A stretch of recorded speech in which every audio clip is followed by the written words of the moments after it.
지하철 2호선에서 발생한 화재 사고와 관련해 서울 메트로 측은 열차 수명이 오래됐다는 점을 지적했습니다.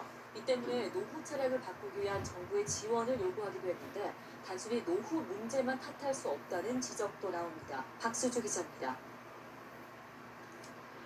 잠실 세내역에서 불이 난 차량은 27년 된 노후 차량입니다. 서울 메트로는 정확한 사고 원인 조사가 필요하다면서도 전동차 노후 문제와 관련이 있을 가능성을 시사했습니다. 서울 메트로가 운행하는 전동차의 60% 이상이 20년이 넘은 상태. 2014년엔 규제 완화의 하나로 전동차의 수명 제한이 없어져 그때그때 부품만 갈아 끼우는 땜질 처방으로도 수명을 계속 늘릴 수 있습니다. 서울시는 안전을 위해 노후차 교체가 필요하다며 국비 지원을 요구하기도 했습니다. 그러나 노후 문제 이외에 점검 과정도 문제가 없는지 따져봐야 한다는 지적이 나옵니다. 이 열차는 사고 발생 15분 전에도 5번 칸에서 불꽃과 폭발음이 나는 고장을 일으켰습니다. 긴급조치 후 정상 운행을 하다 2번 칸에서도 불꽃과 폭발음이 났고 이번엔 화재로까지 이어진 겁니다. 현재로선 부품 불량을 원인으로 추정하는 상황. 불이 난 부품에 대해서는 2개월마다 기능 작동 여부를, 2년마다 결함 여부를 점검하는데 불량인지를 밝혀내지는 못했습니다. 일상 검사나 정기 검사 때 그런 부분들을 체크해서 미리미리 교체를 하는데 근본 사고처럼 순간적으로 어떤 문제가 생기는 것들은 저희가 미리 찾아내지 못하는 게 좀 아쉬울 뿐입니다. 따라서 단순히 노후 차량 탓만 할 것이 아니라 정기검사나 전동차 부품 관리 실태에 문제는 없는지 면밀히 따져봐야 한다는 지적이 나옵니다. 연합뉴스TV 박수주입니다.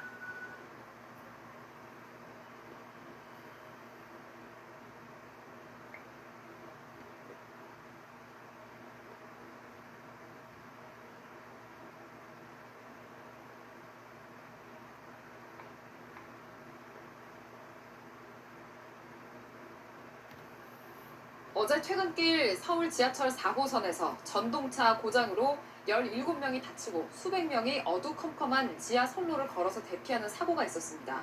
최근 몇 년 동안 지하철 사고가 부쩍 잦아졌죠. 전동차와 선로의 노후화가 가장 큰 원인으로 꼽힙니다. 이승국 기자입니다. 지하철 4호선 전동차 고장의 원인은 차단기 전열 불량. 전차선이 단전되면서 열차가 멈추고 내부 조명이 꺼진 겁니다. 터널 안에서 당황한 승객들이 직접 문을 열고 선로로 대피할 때까지 안내 방송이나 대피 지시는 없었습니다. 전기가 차단돼도 방송이 나와야 돼요. 나와야 되는데 퓨즈가 단선이 되면서 안 나왔어요. 송장치 퓨즈가 차단이 됐어요. 앞서 지난달 7일 4호선 이촌역 인근 선로에서는 균열이 발견됐고 지난해 11월에는 1호선 석계역에서 고장으로 전동차가 1시간 동안 멈춰있는 등 최근 크고 작은 사고가 잇따랐습니다. 전문가들은 낡은 전동차와 노후화된 선로를 잦은 사고의 원인으로 꼽습니다. 수명이 다 돼간다고 봐야 되거든요. 전동차라고 기계인데 자동차하고 다르겠어요?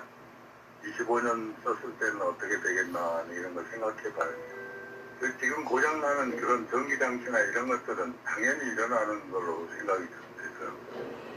지난해 말 기준으로 지하철 1, 2, 3, 4호선 열차의 57% 정도가 20년 넘게 운행되어 온 것으로 조사될 정도로 전동차 노후화는 심각한 상황.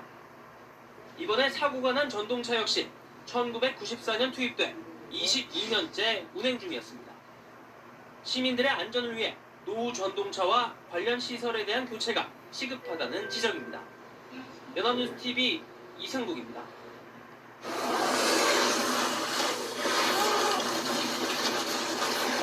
실수?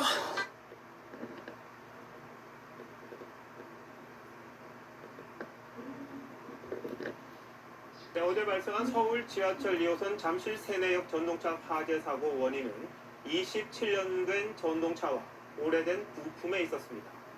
그런데 지금 운행 중인 전동차 가운데 절반 가까이가 20년 이상 된 오래된 전동차입니다. 시민들이 불안합니다. 차정승 기자가 보도합니다. 전동차 아래에서 연기가 나옵니다. 서울 메트로 조사 결과 지하철 2호선 잠실 세내역 전동차 화재 사고는 한류기암 고장이 원인이었습니다. 관류기압은 전기를 전동차로 공급하는 장비인데 너무 오래돼 불이 났다는 겁니다. 사고 전동차는 도입 27년째로 내년 교체를 앞두고 있었습니다. 전자부품들은 그 내용 연수를 오래 갈수록 그 노후 정도가 있기 때문에 사고의 가능성이 점점 높습니다. 문제는 이 같은 사고가 언제든 일어날 수 있다는 겁니다. 지하철 1에서 4호선에서 운행되는 21년 이상 된 전동차는 1,184량. 교체 시기인 25년이 넘은 차량도 14%에 달합니다. 이렇게 30년 가까이 된 전동차들은 차량 사이를 오갈 때 이런 미닫이 문을 직접 열어야 합니다. 노후된 차량에서 발생하는 부품 장애는 사전에 쉽게 파악하기 어렵습니다. 부품마저 단종됐습니다. 옛날 부품들의 기계화 좀 된 부분이 많이 있기 때문에 거기에 대해서 점검하는데 많은 손 가고 있는 게 사실입니다. 시민들도 불안해합니다. 아마 그 안에 계신 분들이 다 그런 마음으로 불안하셨을 거라는 생각이 좀 많이 들었고요. 서울메트로는 일부 노후 전동차 교체 계획을 내놓으면서도 예산 부족 타령만 하고 있습니다. TV조선 이동수입니다.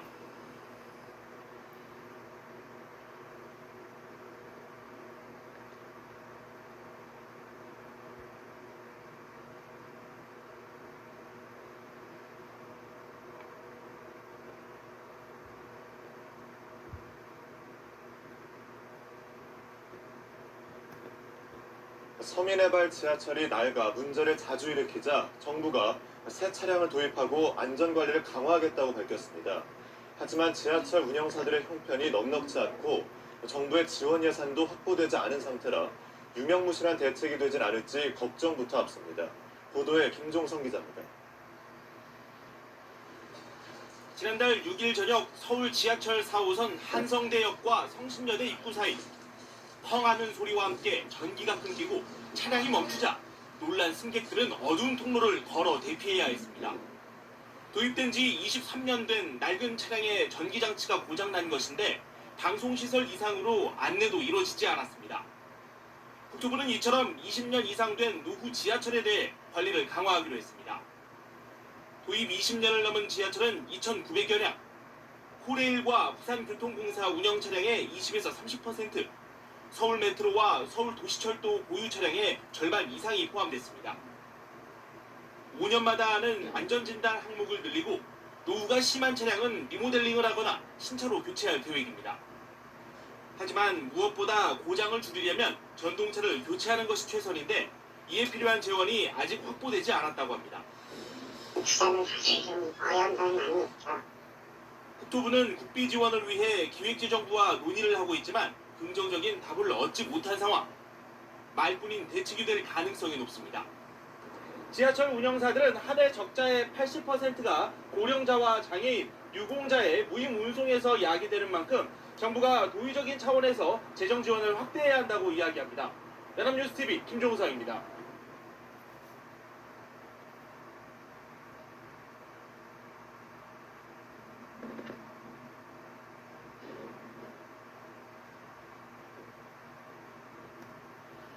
사고 소식 먼저 전해드리겠습니다. 지하철 1호선 상행선 영등포역과 신길역 사이 급행열차가 탈선했습니다. 네, 다친 사람은 없었지만 승객 100여 명이 걸어서 선로를 빠져나왔습니다. 지하철 운행도 차질을 빚고 있습니다. 취재 기자 연결합니다. 박석영 기자. 네, 사회부입니다. 네, 현재 상황 전해주시죠.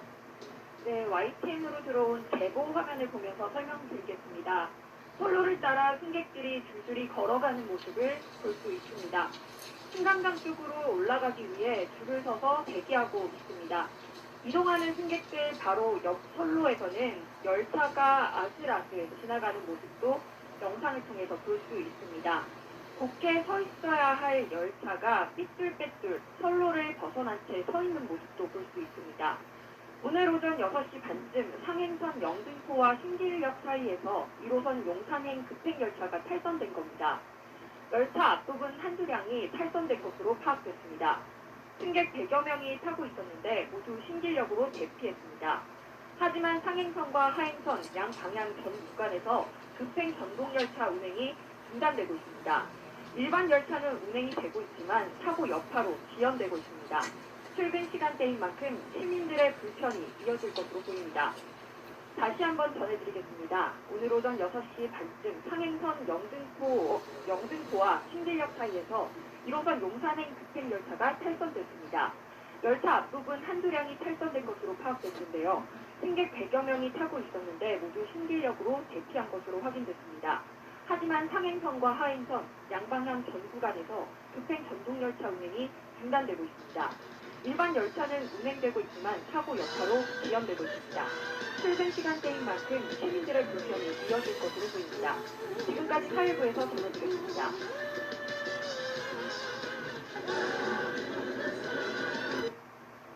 네, 오늘 아침 지하철 4호선의 전동열차가 갑자기 멈춰섰습니다. 1시간이 넘도록 열차 운행이 중단돼 출근길 혼잡이 빚어졌고 고장난 열차에 있던 승객들은 꼼짝없이 갇혀 있었습니다. 최민식 기자가 보도합니다. 열차가 승강장에서 출발하지 않고 문을 열어둔 채 안내방송만 내보냅니다.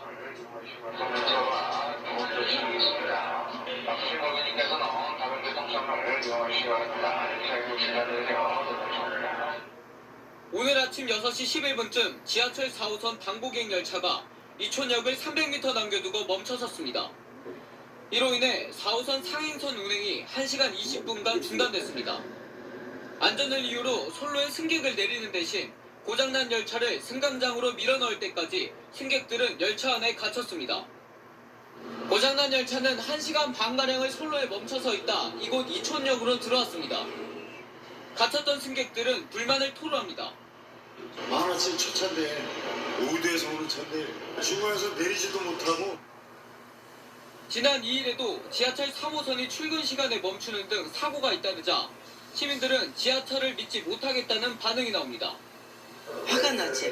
화가 나고 진짜 출퇴근 5분 1분이 급한데 이거는 빨리 좀 고장나지 않게끔 잘해주셨으면 좋겠어요.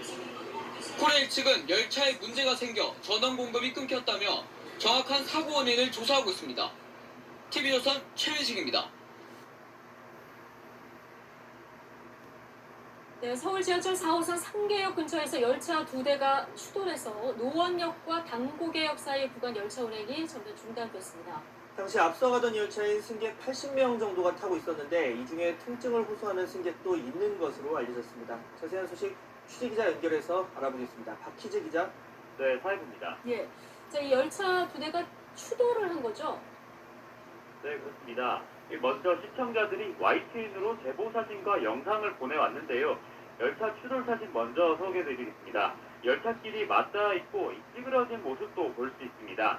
또 2층 승강장 출입구를 보면 출입 금지선이 만들어진 모습도 볼 수가 있는데요. 지금은 사진이 나오지만 영상도 같이 소개해드리겠습니다. 승강장 출입구를 보면 출입 금지선이 만들어졌고요. 그 앞으로 열차를 타러 온 승객들이 진입하지 못한 영상도 있습니다. 또 상계역과 노원역 사이에 출동한 경찰차들도 있고요.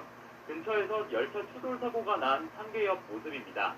서울교통공사는 오늘 오전 10시 40분쯤 지하철 4호선 상계역 근처에서 열차 2대가 추돌했다고 밝혔습니다. 앞서가던 열차는 승객 80여 명을 태운 뒤 상계역에서 노원역으로 출발하는 열차인 걸로 파악됐습니다. 뒤따라오던 열차는 당고개역에서 운행을 마치고 차량기지로 들어가던 회송열차로 당시 승객은 없었던 것으로 조사됐습니다. 사고 여파로 서울 지하철 4호선 노원역과 당고개역 사이 구간 열차 운행이 전면 중단됐는데요. 이 때문에 4호선 오이도역에서 노원역 사이 구간은 노원역까지만 운행한 뒤 세차하는 방식으로 운행하고 있습니다. 이 사고로 승객 5명 정도가 피해를 호소하는 것으로 알려졌는데 현재까지 병원으로 옮겨진 승객은 없는 것으로 파악됐습니다. 사고 직후에 현장 대응팀을 꾸린 서울교통공사는 중단된 구간에 대체버스 7대를 투입했습니다. 또 복구 작업이 이뤄지는 가운데 신호기 고장으로 발생한 사고인지 등 정확한 사고 원인에 대해서도 조사하고 있습니다. 지금까지 사회부에서 전해드렸습니다.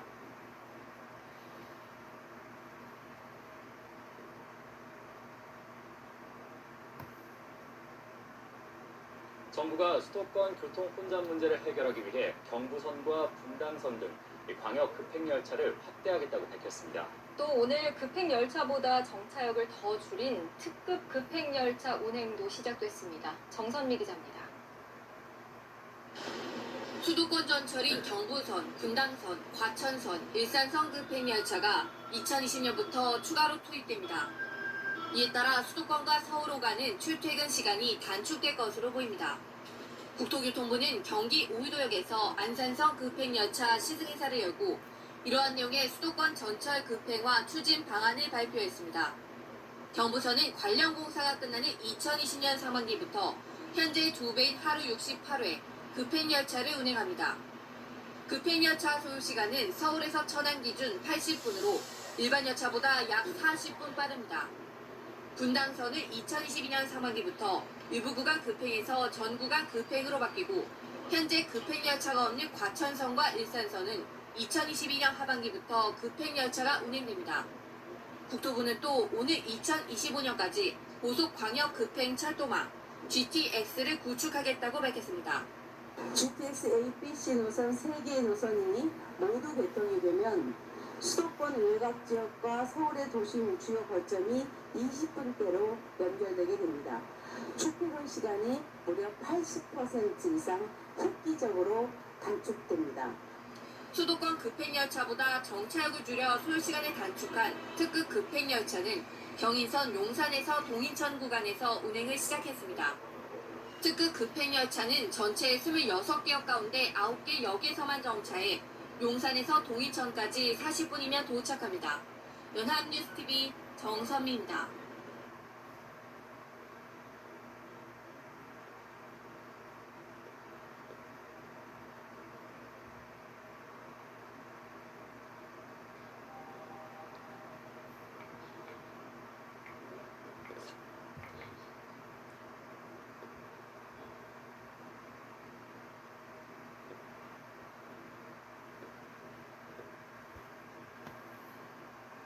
지하철 선로에서 근로자가 또 사고로 숨졌습니다.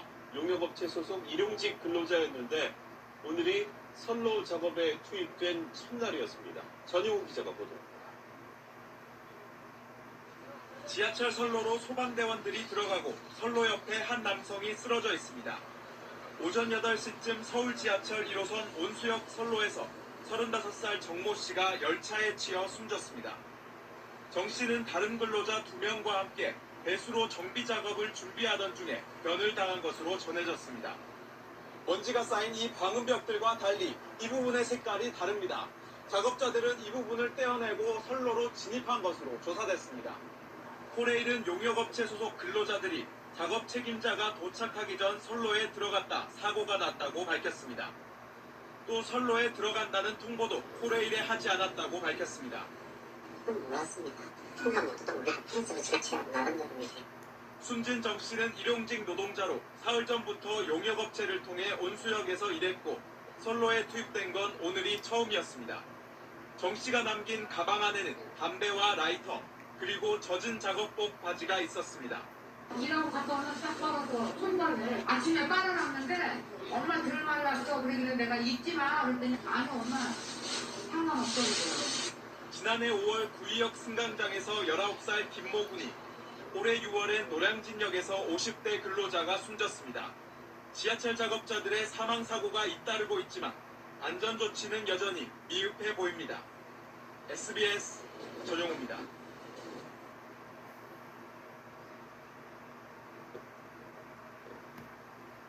내일부터 시작되는 설 연휴를 앞두고 이른 귀성 행렬이 시작됐습니다. 고향 갈 생각에 설레는 분들 많으실 텐데요. 먼저 서울 강남 고속버스 터미널 나가 있는 취재기자 연결해 보겠습니다. 박준혁 기자.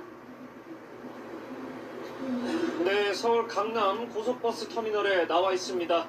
민족 최대 명절인 설 연휴를 앞두고 좀 일찍 고향으로 향하는 분들로 이 터미널은 벌써부터 붐비는 모습입니다. 오랜만에 만날 가족들 생각에 이 시민들의 표정엔 설렘이 가득한데요. 직접 목소리 들어보시죠. 모처럼 이렇게 설 연휴가 있어가지고 이렇게 찾아 내려가서 좀 제일 보고 싶은 게 어머니인 것 같고 또 가족들도 한번 보고 싶습니다. 이른 귀성행렬로 오늘도 이미 버스표 예매율이 높은데요. 오전 9시 기준 서울에서 부산으로 향하는 고속버스 예매율이 94.8%로 가장 높습니다. 광주 91.8%, 대구 90.2%로 역시 표를 구하기 어렵습니다. 다만 서울에서 대전으로 가는 고속버스 예매율은 83.5%로 다소 여유가 있는 상태입니다.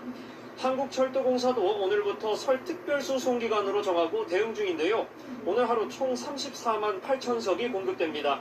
오전 8시 기준으로 경부선 하행선은 97.1%에 달해서 사실상 매진 상태인데요. 아직 예매를 못하신 분들은 취소표가 나올 수도 있으니 수시로 코레일 앱이나 홈페이지 살피셔야겠습니다. 호남선 하행선도 예매율 90%, 강릉선 91.1%에 달합니다. 고속도로도 본격적인 정체가 예상되는데요. 오늘 예상 통행량은 총 554만 대로 수도권에서 지방으로 47만 대, 지방에서 수도권으로 44만 대가 이동할 것으로 예상됩니다.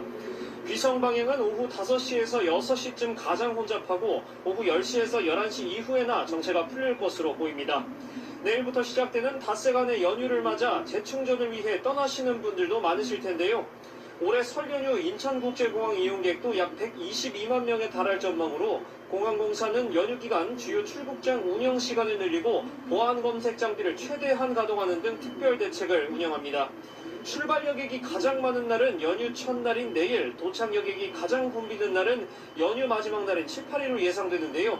공항 측은 출발 3시간 전에 도착하면 충분하다고 밝혔습니다. 또 4,550면의 예비 주차 공간도 마련해 주차 수요 증가에도 대비 중입니다. 지금까지 서울 강남 고속버스 터미널에서 연합뉴스TV 박준혁입니다. 네, 이처럼 귀성 행렬이 본격적으로 시작이 되면서 전국 주요 고속버스 터미널은 온종일 북적이고 있습니다. 고속버스 하행선표를 구하기도 쉽지가 않은데요. 서울 강남 고속버스 터미널에 나가 있는 취재기자 연결해서 분위기 알아보겠습니다. 김태욱 기자. 네, 서울 고속버스 터미널 호남선에 나와 있습니다. 민족 최대의 명절인 설 연휴 첫날 이곳에는 선물 꾸러미를 들고 고향으로 향하려는 시민들의 발걸음으로 붐볐는데요. 가족들을 만나 즐거운 시간을 보낼 생각에 버스를 기다리는 귀성객들의 표정에는 설렘이 묻어났습니다. 시민들의 목소리 한번 직접 들어보시죠. 군산에 내려갈 예정이고요. 가서 가족들이랑 밥 먹고 올 예정입니다. 매번 요리를 많이 해주셔가지고 소화제를 두고 내려갑니다. 그래서 항상 행복합니다. 연휴 첫날 귀성 인파가 몰리면서 오후 5시 기준 고속버스 하행선 전체 예매율은 87.6%로 높은 예매율을 유지하고 있습니다. 노선별로는 서울에서 부산은 93.9%를 보이고 있습니다. 또 서울에서 대전이 90.4%, 서울에서 대구는 89.9%를 나타내고 있는데요. 광주행 고속버스 예매율도 88.1%를 보이면서 연휴 첫날 귀성 인파가 몰리고 있는 모습입니다. 현장에서는 일부 취소표를 예매할 수도 있는데요.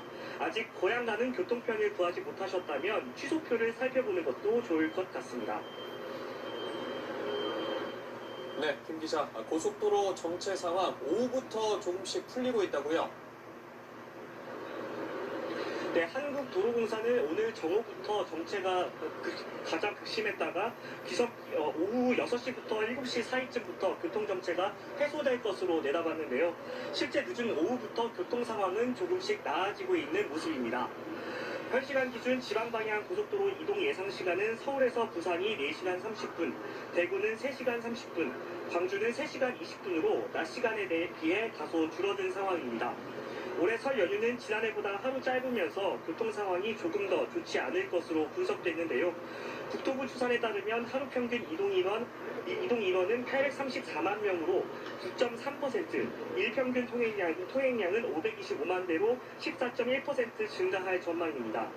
귀성길 출발을 하시려는 시민분들께서는 실시간 예매율과 교통 상황 잘 확인하시길 바랍니다. 지금까지 서울 고속버스 터미널에서 연합뉴스TV 김태욱입니다. 본격적인 설 연휴가 시작되면서 많은 시민들이 설렘을 안고 고향길에 올랐습니다. 본격적인 귀성길이 시작되면서 기차역과 휴게소 곳곳이 인산인해를 이루고 있습니다. 현장에 나가 있는 취재기자들 차례로 연결해 보겠습니다. 먼저 최승훈 기자, 지금 어디에 있습니까? 네, 저는 서울역에 나와 있는데요. 네, 자 그럼 이상공 기자는 어느 현장에 나가 있나요? 네, 저는 경부고속도로 부산 방향 주간휴게소에 나와 있습니다. 네, 먼저 서울역부터 살펴보겠습니다. 최승훈 기자 뒤로도 지금 많은 시민들의 모습이 보이는데 현장 분위기 어떻습니까? 네, 저희 취재진이 오전 8시 반부터 이곳에 나와 있었는데 고향길에 오르는 시민들의 발걸음은 계속해서 늘어나고 있습니다. 양손 가득 무거운 캐리어와 보따리를 들었지만 열차를 기다리는 시민들의 마음만큼은 가벼워 보였는데요. 귀성길에 오른 시민들의 목소리 직접 들어보겠습니다.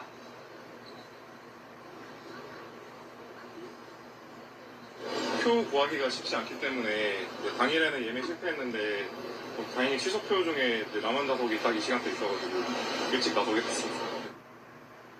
애들이 서울 사니까 근데 애들이 다 내려오면 불편하고 우리가 올라오는 게 더 편할 것 같아서 왜 마음 먹고 올래는 우리가 역기성으로 올라왔습니다. 예. 오전 8시 기준 열차 하행선 예매율은 94.2%로 어제보다 4%포인트가량 높은 편인데요. 경부선이 98.1%로 가장 높고 강릉선이 97.9%, 호남선이 96.6%로 집계됐습니다. 고속버스의 평균 예매율은 87.6%로 서울 부산이 93.2%로 가장 높고 서울 대구가 92.4%, 서울 광주가 85.9%로 집계됐습니다. 그리운 가족을 보러 가는 길, 안전하고 편안한 귀성길 되시기를 바라면서 저희 YTN이 현장 교통 상황 계속해서 전해드리겠습니다.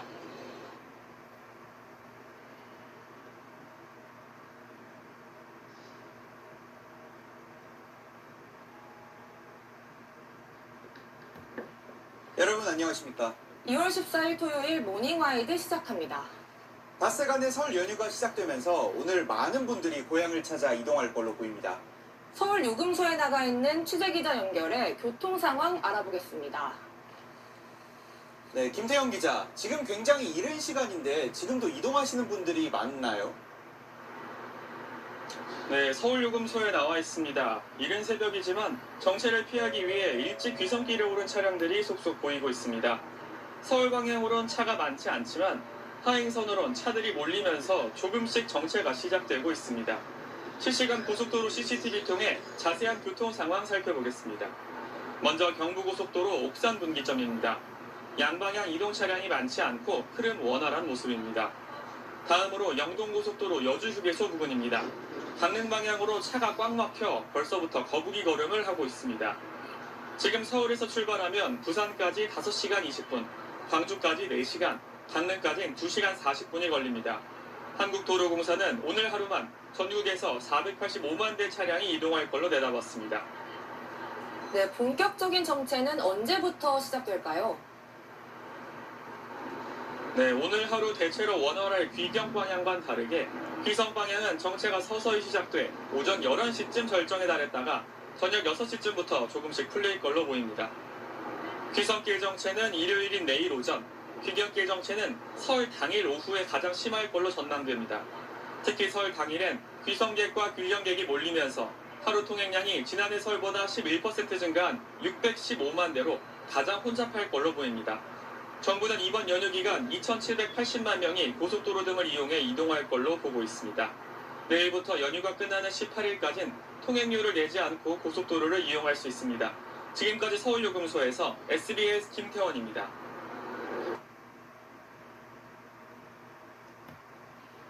내일부터 설 연휴가 시작됩니다. 일찍 고향으로 향하는 발길에 오늘부터 고속도로 정체가 시작되는데요. 현재 교통 상황 어떤지 서울 요금소에 나가 있는 취재기자 연결하겠습니다.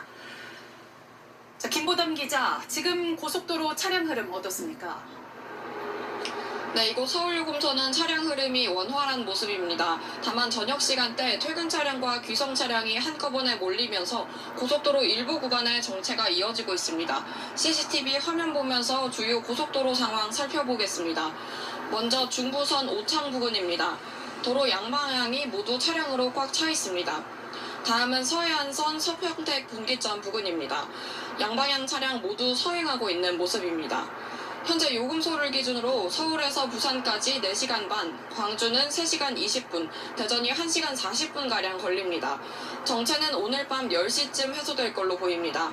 연휴 첫날인 내일은 새벽 6시쯤 정체가 시작돼 오전 11시쯤 가장 심하고 저녁 6시부터 점차 해소될 걸로 예상됩니다.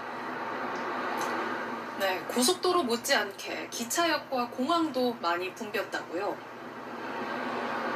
네, 오늘 서울역에선 이른 귀성길에 나선 시민들을 많이 만날 수 있었습니다. 귀성객들의 목소리 직접 들어보시겠습니다.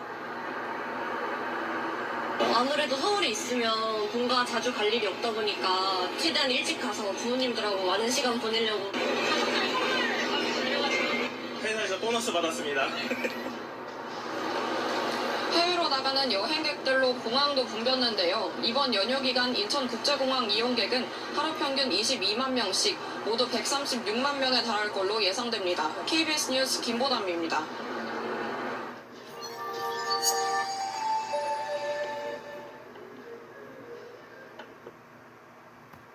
네, 내일부터 닷새간 본격적인 설 연휴가 시작됩니다. 서울역에는 벌써부터 가족들을 만나기 위한 귀성객들로 북적이고 있는데요.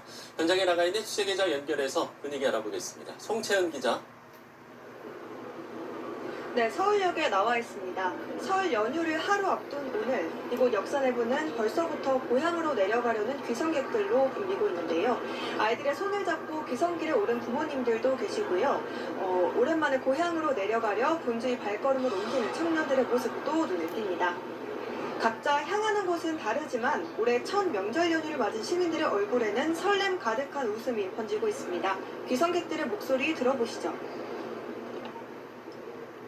부산으로 내려가요. 김치전 먹고 싶어요. 할머니, 할아버지 사랑해요.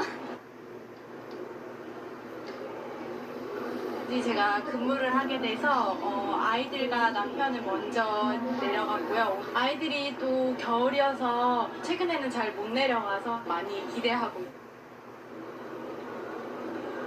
연휴 전날인 오늘도 열차 예매율은 높은 수준을 기록했는데요. 오전 8시 기준 전체 평균 예매율은 78.5%로 특히 하행선 예매율은 많게는 97.1%에 달했습니다.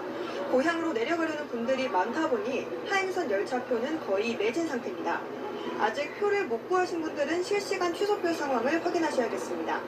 코레일은 오늘부터 설 연휴 마지막 날인 18일까지 설 특별 수송기간으로 정하고 귀성길 특별 교통대책을 추진합니다. 6일 동안 열차를 모두 4,500회, 하루 평균 754회를 운행하는데요. 좌석도 평시 대비 11만석 늘어난 212만석을 공급합니다. 오늘도 하루에만 총 34만 8천석이 공급됐습니다.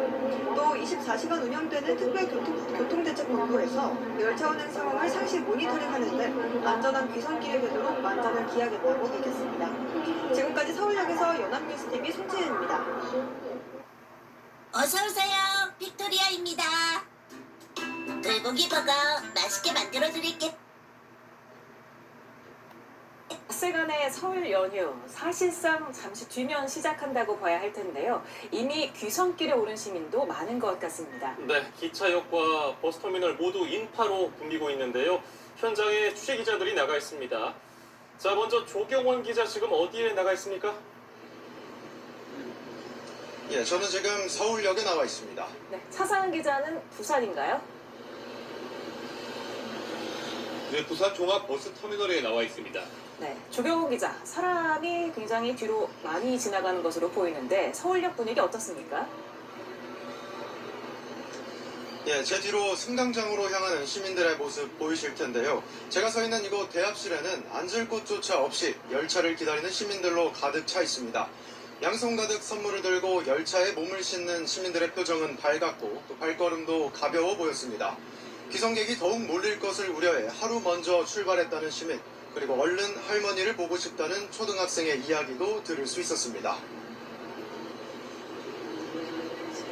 조금 여유 있게 가고 싶어서 하루 일찍 출발을 했고 또 친척들 또 조카들 하고 또 길게 좀 여유 있게 보내고 싶어서. 할머니 만나고 형이랑 보드게임 한 번씩 하면서 놀기로 했어요. 형이랑 이모랑 만나려고 하니까 마음이 설레요. 기차역 외에도 서울 지역 버스터미널 곳곳도 오전부터 붐비고 있습니다. 고향으로 향하는 버스 좌석은 꽉꽉 찼고 손주들을 보기 위해 일찍 출발한 할머니, 할아버지들도 많이 볼 수 있었습니다. 딸들 일하느라고 올 수 없어요. 그래서 우리가 가는 거죠. 떡도 사고 순대도 사고 과일도 사고 그랬어요. 이렇게 연휴 시작 전날부터 이동하는 시민들을 위해 코레일은 오늘부터 연휴 마지막 날인 오는 18일까지 설 특별수송기간으로 정하고 특별교통대책을 추진합니다. 이 기간 6일 동안 열차는 평시 대비 11만석 늘린 212만석을 공급하며 고향을 오가는 승객들의 편의를 지원한다는 계획입니다. 오늘 하행성 열차 예매율은 90%로 노선별로는 경부선이 97.2%로 가장 높고 강릉선 90.6%, 호남선 89.8%로 집계됐습니다. 설 연휴 기간 하행선 예매율은 내일이 94.1%로 가장 높고 상행선 기준으로는 연휴 마지막 날인 18일이 92.3%로 가장 붐빌 것으로 예상됩니다. 코레일은 혼잡이 예상되는 승강장 등에 하루 평균 안내인력 228명을 추가로 배치하고 24시간 특별교통대책본부를 가동해 열차 운행 상황을 주시한다는 방침입니다.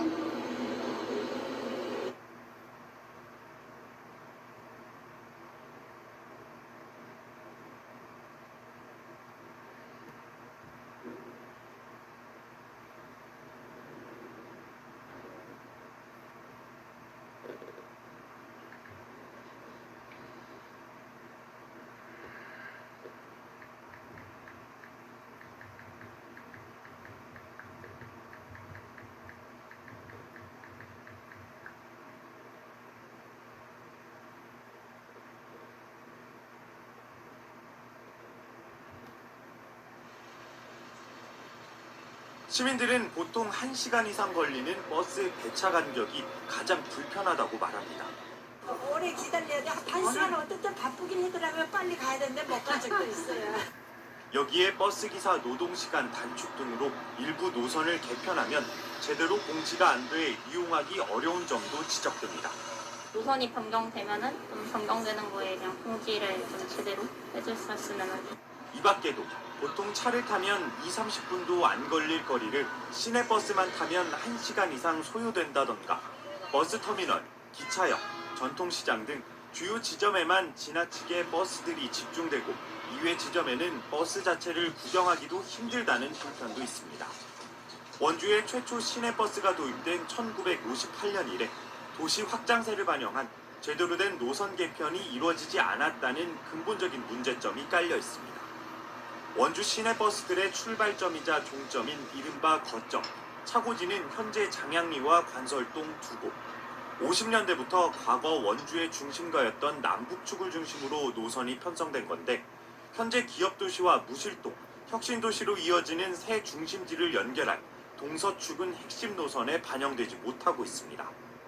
이곳 부근에 있던 개운동 차고지가 지난 2004년 폐지되면서 시내 중심권을 기점으로 하는 노선을 만드는 일은 더더욱 어려워졌습니다. 중심축은 60년 전에 머물러 있는데 기존 노선에 신축 아파트 단지와 택지들을 끼워 넣다 보니 엉망이 돼버린 겁니다. 수입을 따라다니니까 너무 뺑뺑 돌아다니다. 10분, 20분, 30분이면 갈 걸 1시간씩 걸리니 누가 시내버스를 타겠느냐. 지역 시내버스 업체 3곳에 노선 전문가가 없는 것도 문제지만 업체들이 노선 변경을 신청했을 때 시민 관점에서 조정해야 할 원주시 역시 전문 인력이 없는 상황입니다. 최대의 문제점은 대중교통 마스터 플랜은 시민 입장에서 짜고 이걸 어떻게 끌어나갈 컨트롤 타워가 부족하다는 게. 버스 공영제 도입을 위해 최근 시내버스 운영체제 개편 용역에 들어간 원주시는 버스 차고지를 신설하는 등 당장 뚜렷한 노선 개편 계획은 아직 없다고 밝히고 있습니다. 다만 장기간 시내버스 업무를 맡을 전문 직원을 선발하고 현재 120대인 시내버스를 150대 수준으로 확대하겠다는 임시 방편을 구상하고 있는데 효율적인 운영체제 도입을 위해서는 전면적인 노선 개편이 선행돼야 한다는 목소리가 지배적입니다. MBC 뉴스 황구선입니다.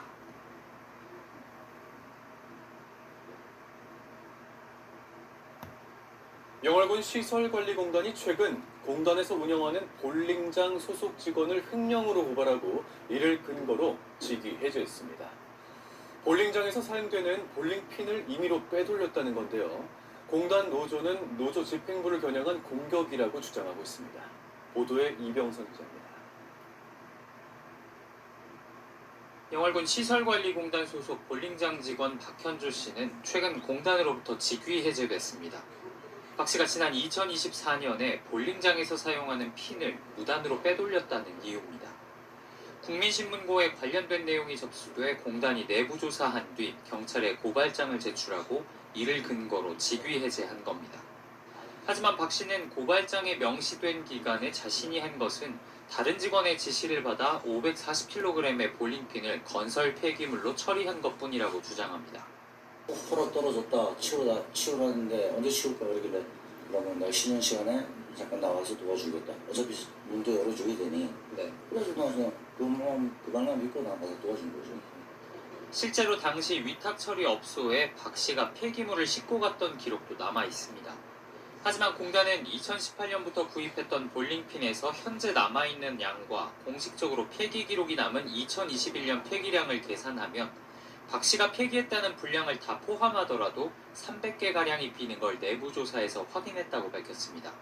정확히 어떻게 빼돌렸는지는 알 수 없기 때문에 경찰 수사를 의뢰했다는 겁니다. 박 씨는 한 주에 한 개씩 발생하는 깨진 볼링핀을 그때마다 일반 쓰레기로 처리했기 때문에 별도의 기록이 없는 거라고 항변하고 있습니다. 한편 박 씨가 집행부로 있는 시설공단 노조는 공단이 의심만 가지고 직위 해제를 남발했다고 보고 있습니다. 노조 위원장도 공단 직원으로부터 횡령 혐의로 고발당했다가 최근 무혐의 처분을 받는 등 집행부를 겨냥해 잇따라 법적인 조치가 들어오고 있다는 겁니다. 이 노조를 어떻게 해보겠다는 작심이 아니면 이게 이루어질 수 없는 게 국민신문고건이며 제 거의 고소건이며 한 사람이 해요 이걸. 문제가 된 개별 건을 접수해 적절한 인사조치를 취했다는 공단과 조직을 와해시키려는 의도가 숨어있다는 노조 측 입장이 평행선을 달리면서 당분간 갈등이 지속될 걸로 보입니다. MBC 뉴스 이병선입니다.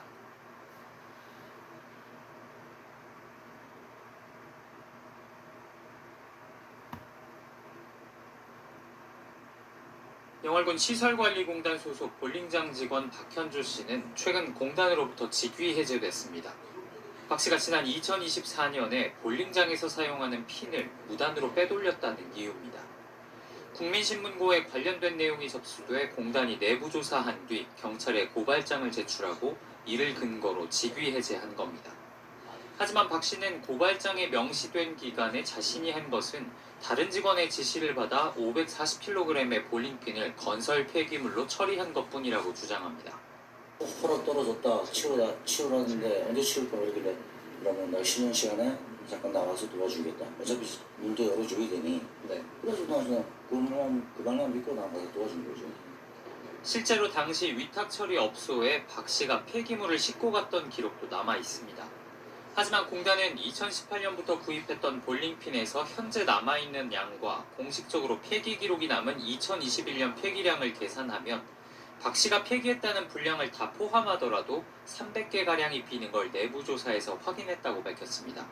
정확히 어떻게 빼돌렸는지는 알 수 없기 때문에 경찰 수사를 의뢰했다는 겁니다. 박 씨는 한 주에 한 개씩 발생하는 깨진 볼링핀을 그때마다 일반 쓰레기로 처리했기 때문에 별도의 기록이 없는 거라고 항변하고 있습니다. 한편 박 씨가 집행부로 있는 시설공단 노조는 공단이 의심만 가지고 직위 해제를 남발했다고 보고 있습니다. 노조 위원장도 공단 직원으로부터 횡령 혐의로 고발당했다가 최근 무혐의 처분을 받는 등 집행부를 겨냥해 잇따라 법적인 조치가 들어오고 있다는 겁니다. 이 노조를 어떻게 해보겠다는 작심이 아니면 이게 이루어질 수 없는 게 국민신문고건이며 제 거의 고소건이며 한 사람이 해요 이걸. 문제가 된 개별 건을 접수해 적절한 인사조치를 취했다는 공단과 조직을 와해시키려는 의도가 숨어있다는 노조 측 입장이 평행선을 달리면서 당분간 갈등이 지속될 걸로 보입니다. MBC 뉴스 이병선입니다.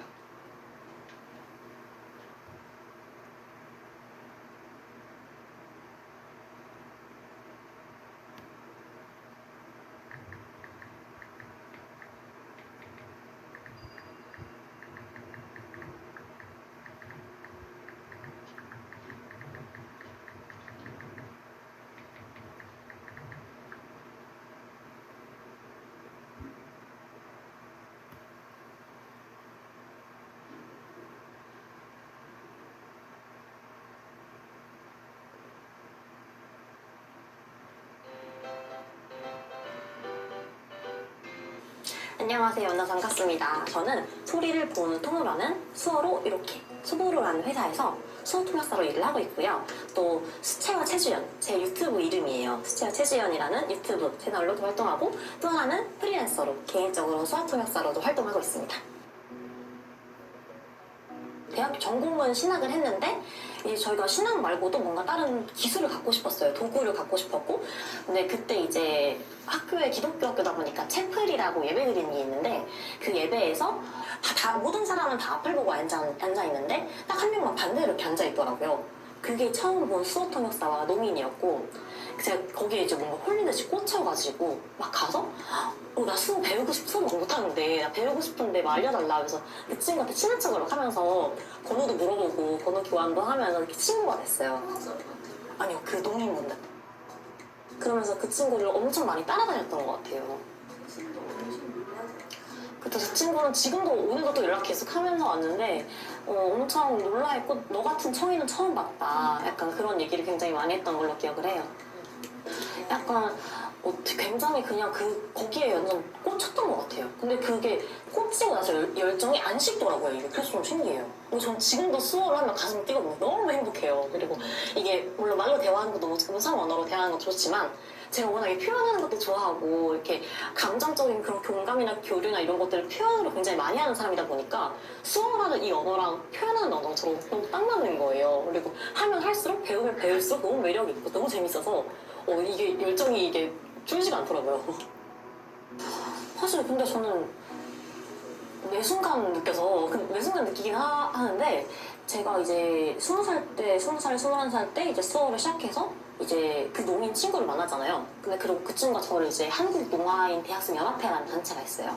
그래서 농대연이라고 이렇게 쓰는 수어가 있는데 그 단체에서 거기에 제가 통역부로 지원을 해서 수어를 완전 못할 때 문자 통역으로 들어왔거든요. 이제 청각장애인 분들 수어 모르시는 분도 계시고 또 거기는 농인이랑 청인이랑 같이 교제하는 그런 행사를 하다 보니까 청인물 모르면 수어를 못 알아들으니까 문자 통역 해줘야 돼서 그거를 하는 걸로 좀 들어갔어요. 저는 수어를 모르는 상태에서 들어갔는데 딱 들어갔는데 다 진짜 아무 소리 다 수능하니까 어떡하지?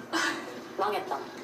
나가야 되나? 이건 아닌데 싶은 거예요. 그래서 난 망했다. 진짜 이거 어떡하냐 했는데 그분들이 오히려 저한테 진짜 애기 걸음마, 애기 이렇게 우쭈쭈 하듯이 저를 엄청 많이 이렇게 하나씩 가르쳐줬어요. 수어를 가르쳐주고 이건 이거야 이건 알려주고 제 속도에 맞춰서 이렇게 통역도 해주시고 오히려 농인분들이 저를 챙겨줬었거든요. 근데 그게 그냥 진짜 입장만 바꾼 거잖아요.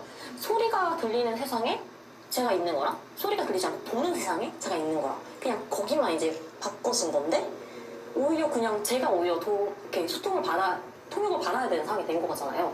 근데 그렇게 생각해보면 그냥 이분들이 다른 게 아무것도 없는 거예요. 그냥 들리는 거를 보이는 거로 바꿔주면 뭐든지 할 수 있는 사람이거든요. 그래서 제가 다니는 회사 이름도 소리를 보는 통로잖아요. 저는 그래서 그때 이제 진짜 자연스럽게 어떻게 보면은 뭔가 어떤 순간에 그렇다 이게 아니라 그냥 자연스럽게 거기서 다른 게 없는데? 뭐가 다르지? 그냥 수업하는 언니 오빠들 다른 게 없는데? 약간 그걸 자연스럽게 느꼈던 것 같아요. 특이하네요. 오히려 저희가 보기에가 저희가 더 좋아하는 맞아요. 당연하죠. 그리고 그렇게 생각하기도 해요. 뭔가 제가 이제 되게 그 친한 세연이 있잖아요. 저랑 되게 친한 농인 동생. 그 동생이 자주 만나거든요. 그 동생이 되게 맨날 저를 챙겨줘요. 제가 그 동생이 나이가 저보다 한 6살이 어린데 약간 제가 음식점 가면은 다 먹고 난 다음에 전 항상 두고 댕겨요. 가방을 두고 오고 핸드폰 두고 오고 두고 언니 이거 가져가야지. 그리고 길도 못 찾아요. 그래서 맨날 길 헤매는데 언니 거기 아니야 이러고 언니 참아 막 이러고 저를 맨날 챙겨주거든요. 근데 그냥 그런 거라고 생각해요. 이게 도움 필요하고 저게 도움 필요하고 서로 그냥 이렇게 도와주는 그런 관계? 그래서 그냥 당연하다? 뭔가 그렇게 느끼는 것 같아요. 그래서 별로 다를 게 없고 그냥 같이 사는 거죠. 듣다 보면 그냥 청인 두 명 친구도 서로 부족한 거 채워주고 연인도 그러잖아요. 맞아요. 똑같아요. 똑같은 그 이런 이렇게 같이 수어를 하시는 거 습관이 되신가요? 네, 습관이었어요. 이게 제 주변에 농인 친구도 있고 청인 친구도 있다 보니까 그 둘이 막 소개시켜가지고 나도 얘도 너무 좋아, 얘도 너무 좋아. 내 친구 제가 NFP거든요. ENFP예요. 완전 극 ENFP여서 네 친구, 내 친구, 우리 친구 이런 느낌인데 서로 소개시켜주고 싶은데 아직은 잘 못하니까 제 주변 친구들이 이렇게 통역을 해주기도 하고 실제로 저희 소보로에서 이제 일할 때는 농인분이 계셔가지고 말이랑 써랑 동시에 습관이 돼서 조금 배워있긴 해요. 이제 수어 통역사가 다른 언어랑 동등하게 똑같은 언어거든요. 우리가 영어, 일본어, 중국어 뭐 이런 것처럼 하나의 언어가 또 수어인 거예요. 근데 요즘 이제 옛날부터 좀 수어에 대한 인식 자체가 조금 뭔가 도와주고 봉사하고 이런 이미지로 있어서 그런지 모르겠지만 뭔가 농민은 도와줘야 이런 식으로 인식하는 경우가 있어요. 근데 이게 아니라 그냥 수어라는 다른 언어를 쓰는 그런 사람인 거예요. 수어나 언어를 사용하기 때문에 이 사람이 오면 수어 통역을 제공해야 돼. 그래서 이 사람은 수어 통역을 하는 사람, 언어 통역사야. 이런 인식이 굉장히 잡혀 있어야 되는데 옛날에는 좀 이런 부분이 좀 미흡하다 보니까 계속 뭔가 수어 봉사자 이런 식으로 생각하는 경우가 좀 있으시더라고요. 근데 그런 게 아니라 이제는 하나의 언어, 수어를 사용하는 농인들을 위한 수어 통역사라는 거를 기억해 주면 좋을 것 같습니다. 뭐 예를 들면은 우리가 놀랐을 때 눈이 커지잖아요. 그래서 막 나온다던가 입이 뚝 벌어진다던가. 그리고 어떤 의미적인 표현 같은 경우에는 이제 골목길 같은 경우는 쥐가 다니잖아요. 이게 쥐거든요. 쥐가 다니는 길은 골목길이 돼요. 그리고 그 쥐하고 모으다 저축인데 약간 모은 거예요. 그런 식으로 표현하는 게 좀 다른 경우가 있어요. 오히려 엄청 창의적이고 그쵸. 엄청 센스 있는 맞아요. 되게 당연한 질문 답일 수도 있는데 들리기 때문에? 들리니까 약간 그런 것도 있는 것 같아요. 제가 막 뭔가 덜렁거려서 막 뭘 두고 왔을 때 그 농인 동생이 저를 챙겨주고 같이 언니 이쪽 아니야 저쪽 아니야 하고 길을 알려주고 그 친구가 음식을 시킨다거나 아니면 어떤 청인분과 의사소통할 때 필요할 때 제가 통역을 해줄 수 있는 거 들리기 때문에 당연히 해줄 수 있는 거잖아요. 할 수 있는 거잖아요. 그리고 애초에 제 가치관 자체가 필요한 곳에 뭔가 필요가 되는 사람이 되는 게 첫 번째 목적이고 제 안에 되게 사랑이 많이 채워지는 계기가 있다 보니까 제가 받은 사랑을 그냥 나누고 싶었어요. 그리고 저는 이제 천국이 있다고 믿는데 천국은 그냥 그런 곳이라고 생각해요. 서로의 필요를 채워주는 곳, 서로 그냥 함께 하는 곳, 누구 하나 차별되지 않고 함께 가는 곳 천국이라고 생각하는데 저는 그냥 지금부터 천국을 살고 있다고 생각하거든요. 서로의 필요를 서로가 채워주고 또 제가 들리기 때문에 들리고 수어를 할 줄 아니까 당연히 통역사라는 일을 할 수밖에 없다고 생각하긴 해요. 그래서 원래는 긍정적인 편이 아니었어요. 원래는 정신병원에 입원이 필요했을 정도로 굉장히 좀 우울감이 많은 상태였었거든요. 환경적으로도 어머니 아버님 맨날 싸우시는 것도 그랬고 이제 막 학교에서 친구와 관계가 좋지 않은 것들도 그랬고 여러 가지 영향으로 굉장히 자존감이 굉장히 낮고 자기를 굉장히 비판하는 성격이었어요. 그래서 매일 나는 왜 살지 이러고 그냥 죽는 게 낫지 내 인생이 뭐지 이런 생각도 굉장히 많이 했었고 약을 안 먹으면 잠을 못 자고 맨날 키가 지금 165인데 옛날에 몸무게가 35kg인가? 엄청 멀었었어요. 그래서 일상생활이 불가했던 사람이었거든요. 근데 어떤 종교적인 부분으로 인해서 제가 왜 살지라는 부분에 대한 답을 얻었고 그리고 그 과정 속에서 굉장한 사랑이 제 안에 채워지다 보니까 거기서 이제 굉장히 많이 바뀌었던 것 같아요. 그래서 나는 정말 중요한 사람이구나. 난 정말 진짜 사랑받게 태어난 사람이고 나는 정말 너무너무 소중하구나. 그거를 이제 먼저 알게 되면서 이제 그 사랑이 막 채워지다 보니까 이걸 나눠줄 수 있는 사람이 됐던 것 같아요. 그래서 원래는 이런 사람은 아니었던 것 같아요. 네. 그렇다 보니까 더 20대를 시작하면서 진짜 열심히 살아야겠다. 다시 얻은 인생이다. 그 생각으로 되게 열심히 살게 됐던 것 같아요. 자기 꿈을 직업으로 삼지 마세요. 꿈이 단순히 직업만 되면 나는 간호사가 될 거야. 간호사가 됐어요. 꿈이 사라져요. 여러분 꿈은 직업이 아니라 비전, 가치예요. 여러분이 나는 이런 걸 할 때 행복해. 나는 이걸 할 때 가슴이 뜨거워져. 나는 이런 포인트에서 난 이게 좋아.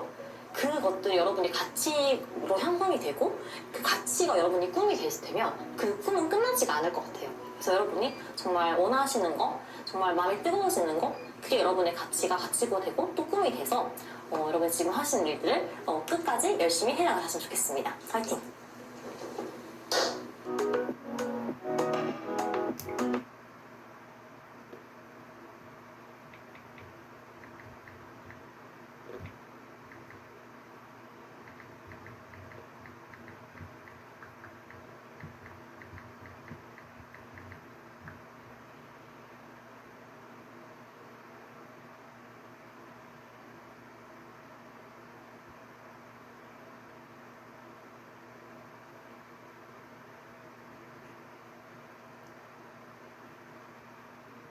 듣다 보면 똑똑해지는 라이프 듣똑라.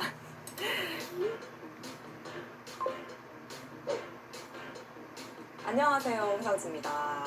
오랜만에 저희가 보이는 듣동라, 못동라로 찾아왔습니다. 잘 보이시나요? 아마 팟캐스트 들으시는 분들은 어리둥절해 하실 것 같지만 저희가 지금 카메라 촬영을 같이 하고 있기 때문에 이렇게 또 카메라도 의식하게 되는 상황인데요. 저희가 오늘 카메라를 켠 이유가 있습니다. 카메라를 켠 김에 아주 특별한 게스트분을 모셨습니다. 바로 소개 들어가겠습니다. 바로 제 옆에 계시는 이길보라 감독님입니다. 안녕하세요, 감독님. 안녕하세요. 안녕하세요. 안녕하세요. 아유, 네. 저랑 감독님 옆에 지금 저희 이야기를 수어로 통역해주고 계시는 문혜영 그리고 신환희 수어 통역사님도 계십니다. 안녕하세요. 지금 인사를 해주고 계셨고요. 저희가 인터뷰에 이렇게 수어 통역사분들이 함께 해주시는 인터뷰가 처음이에요. 저희한테는 굉장히 첫 시도고 긴장도 되고 그래요. 그래서 오늘 오셔가지고 저희한테 제일 먼저 듣동라 어떻게 수어로 하는지 알려주셨어요. 그래서 유튜브 오프닝에서는 저희가 듣동라를 수어로 한번 해봤는데 팟캐스트 듣고 계신 분들 궁금하시면 꼭 유튜브도 한번 들어가서 보시면 좋을 것 같고 업로드는 아마 6월 중순쯤 될 예정이거든요. 저희가 업로드 되면은 또 안내 드리도록 하겠습니다. 저희의 첫 시도에 우리 이길보라 감독님이 함께 해주셨어요. 사실 감독님이 저희한테 용기를 북돋아 주셨거든요. 한번 이렇게 해보자 우리. 어떻게 오늘 저희 첫 시도에 함께 해주신 소감이 어떠신가요? 네. 일단은 듣동라에서 출연 제안이 와서 너무너무 반가웠고요.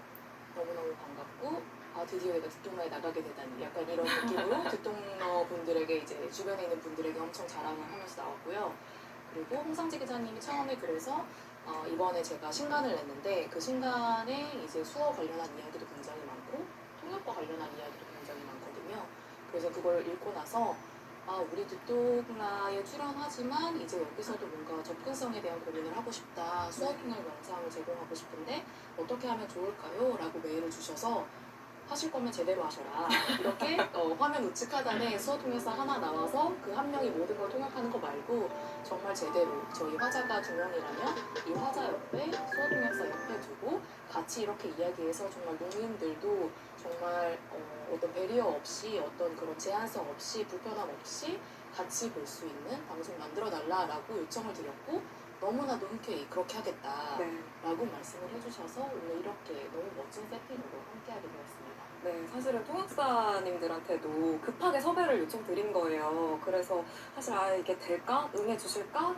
되게 걱정을 많이 했는데 정말 흔쾌히 두 분 다 응해주셔가지고 오늘 이런 자리 만들 수 있어서 지금 너무 떨리고 너무 긴장되고 너무 기분이 좋습니다. 반짝반짝. 네, 반짝반짝 박수 소리 이렇게 하시는 거 봤어요. 네, 그 환영한다, 감사하다, 네. 축하한다 뭐 이럴 때 다 쓰는 그러니까 박수 소리 할 때 우리가 여기 보세요 할 때도 쓰고 축하한다 할 때도 박수를 치고 하잖아요. 네. 똑같은 상황에서 뭐 여기 보세요 할 때도 쓰고요.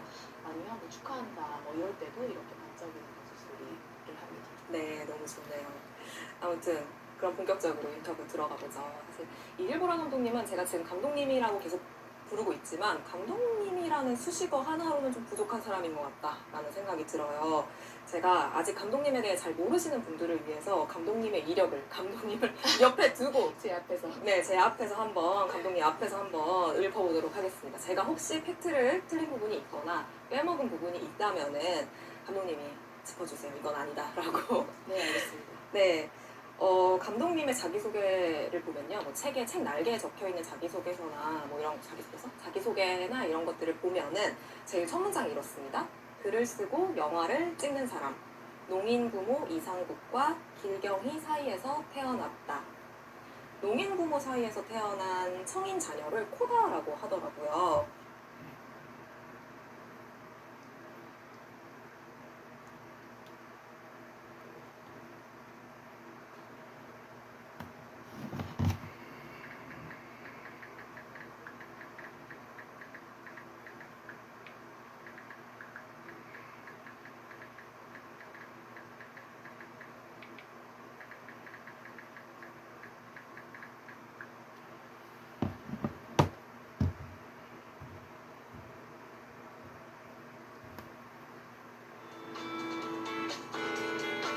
2021년 제주특별자치도는 제주 지역 청각장애인들에게 도정의 정보를 전달하기 위해 전국 최초로 전담 수어통역사를 채용했습니다.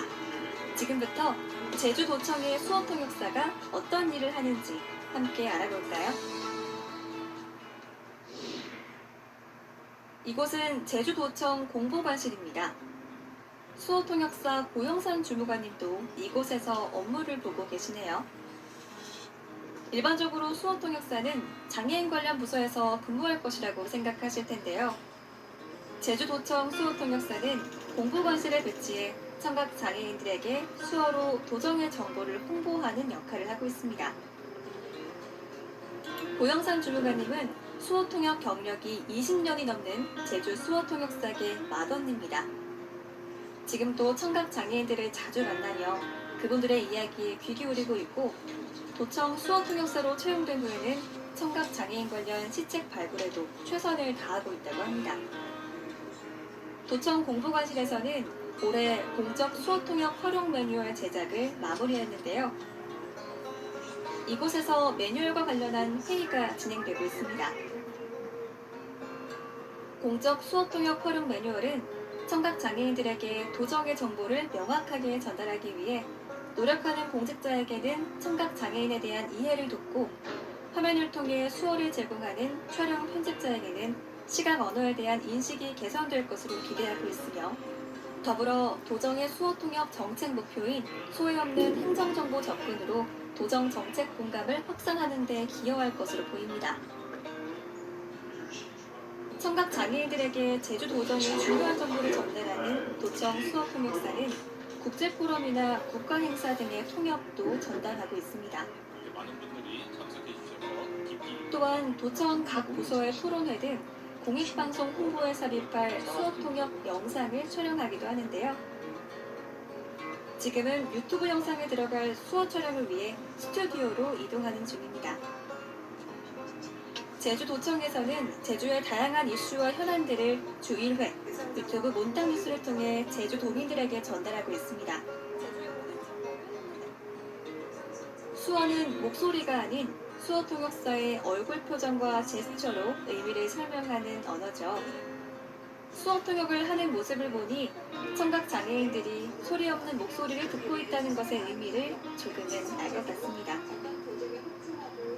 수어 교육 역시 도정 전담 수어통역사의 역할입니다. 지난 5월부터는 도 본청 공무원을 대상으로 비대면 수어 교육도 진행했는데요. 지금은 코로나로 인해 휴관 중이라고 합니다.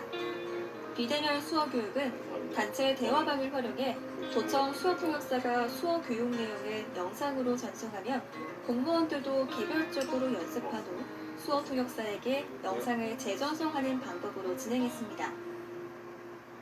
시간을 쪼개 수어를 배우시는 공무원들 덕분에 수어통역사님도 항상 용기를 얻고 있다고 합니다. 미래의 청각장애인들의 민원을 해결해 주실 분이라 생각하며 항상 고마운 마음이 앞선다고 하시네요. 제주도청의 수어통역사에 대해 알아보는 시간 어떠셨나요? 제주도가 청각장애인들에게 도정의 정보를 어떻게 전달하는지 이해하는 시간이 되었으면 합니다. 감사합니다.